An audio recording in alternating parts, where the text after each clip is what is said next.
Companies Act Section 67. Restrictions on the purchase of shares by companies and provision of financial assistance.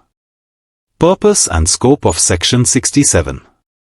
Section 67 of the Companies Act outlines significant restrictions on a company's ability to purchase its own shares or to provide financial assistance, whether directly or indirectly, to anyone for the acquisition of shares in that company or in its holding company.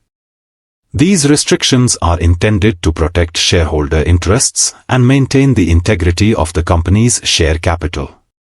Additionally, this section stipulates penalties for non-compliance, ensuring that companies adhere to these rules to prevent market manipulation or undue influence over share prices. Key provisions under Section 67. 1. Restriction on companies purchasing their own shares. Companies that are limited by shares or limited by guarantee with a share capital are generally prohibited from purchasing their own shares unless this purchase results in a reduction of the company's share capital. Such a reduction must be carried out strictly in accordance with the provisions of the Companies Act. The objective here is to ensure that any repurchase of shares that reduces share capital is fully compliant with legal requirements, including any requirements for confirmation by the tribunal and shareholder approvals, as outlined in other sections of the Act. 2. Prohibition on financial assistance by public companies. Restriction on loans and guarantees. Public companies are prohibited from providing financial assistance for the purchase of their own shares or shares of their holding company. This restriction covers both direct and indirect forms of financial support, which could include loans to individuals or entities to purchase shares, guarantees provided to secure financing for the purchase of shares, security or collateral offered to facilitate the acquisition of shares, or any other type of financial aid intended to assist with the purchase or subscription of shares in the company or its holding company. This prohibition is designed to prevent public companies from artificially inflating their share prices or providing undue assistance that could undermine the fair valuation of shares. 3. Exceptions to the financial assistance restriction. Section 67 does provide certain exemptions, allowing financial assistance in specific cases, as follows. Banking companies. The restriction on financial assistance does not apply to banking companies that provide loans as part of their ordinary course of business.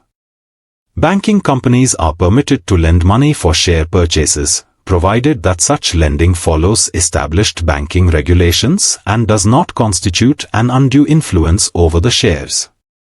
Employee benefit schemes approved by special resolution.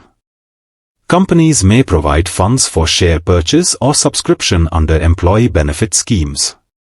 However, these schemes must meet the following conditions. They must be approved by a special resolution passed by the shareholders, and they must comply with prescribed regulations. The shares acquired through such schemes must either be held in trust for the benefit of employees or be owned by the employees themselves. Loans to employees, excluding directors and key managerial personnel.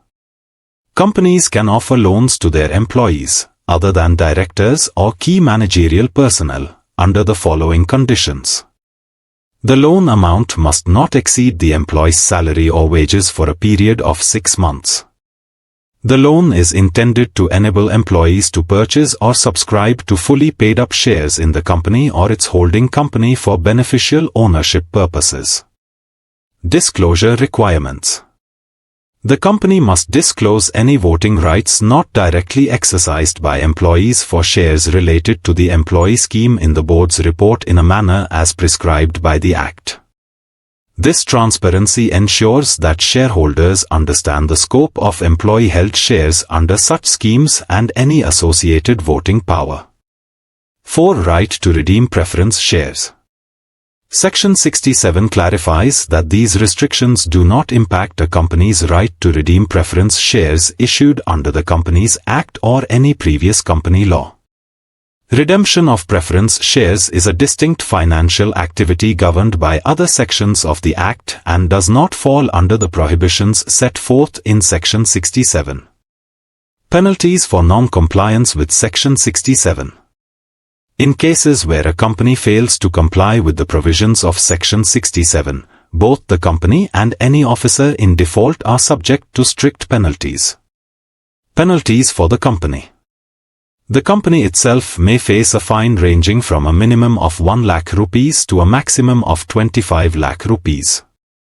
Penalties for officers in default. Any officer responsible for the violation may be subject to both fines and imprisonment. Specifically, a fine ranging from a minimum of 1 lakh rupees to a maximum of 25 lakh rupees, and imprisonment for a term that may extend up to 3 years. These penalties underscore the importance of strict compliance with Section 67, as they hold both the corporate entity and individual officers accountable for unauthorized transactions or financial assistance relating to the purchase of the company's own shares or shares of its holding company.